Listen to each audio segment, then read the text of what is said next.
என்ன கமலா, சமைச்சியா? டிவி பார்த்து முடிச்சாச்சு, வயிறு பசிக்கு. வா சாப்பிட்லாம். ஆமாங்க, மறந்தே போச்சு, சமைக்கலை. சரி, அன்னைக்கு ஒரு கல்யாண பத்திரிக்கை வந்துச்சுல்ல.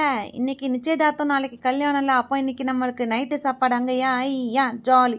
கல்யாண சமையல் சாதம், காய்கறிகளும் பிரமாதம், இது கௌரவ பிரசாதம், இதுவே எனக்கு போதும். லலல்லலா லலாலா லலல்லலா லலாலா லலல்லலா. அப்போ நான் கூடையை தூக்கணுமா? போச்சு போ. சரி, எடுத்து வை. தூக்குச்சட்டியும் ஒரு சட்டியையும் எடுத்து வை.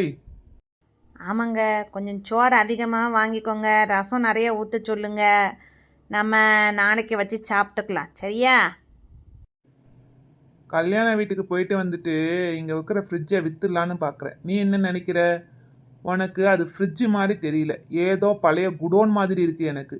நீ சமைச்சது, மீதி இருக்கிற காஃபி, புளித்தண்ணி எல்லாத்தையும் அதுக்குள்ளே பதுக்கி வச்சிருக்க.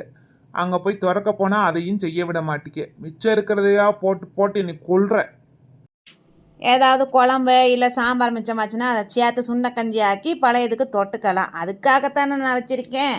நீங்கள் என்னடா பொசுக்குன்னு இப்படி சொல்லிட்டீங்க? ஏவண்டி ஒன்ன பெத்தான் பெத்தான் பெத்தான் பெத்தான் கையில கிடைச்சான் செத்தான் செத்தான் செத்தான் செத்தான். அடியே ஏவண்டி ஒன்ன பெத்தான் பெத்தான் பெத்தான் பெத்தான் கையில கிடைச்சா செத்தான் செத்தான் செத்தான்.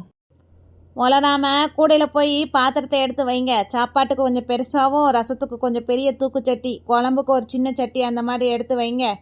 போகலாம். நான் போய் ட்ரெஸ் மாற்றிட்டு வரேன். நீங்களும் ரெடி ஆகிட்டு வாங்க, 2 பேரும் கிளம்பி போவோம். வெஜிடபிள் பிரியாணினா அதுக்கு ஒரு டிஃபன் பாக்ஸ் தனியாக எடுத்து வைங்க. உங்க வீட்லயும் இப்படி நடந்திருக்கா? கமெண்ட் பண்ணுங்க, சரிங்களா?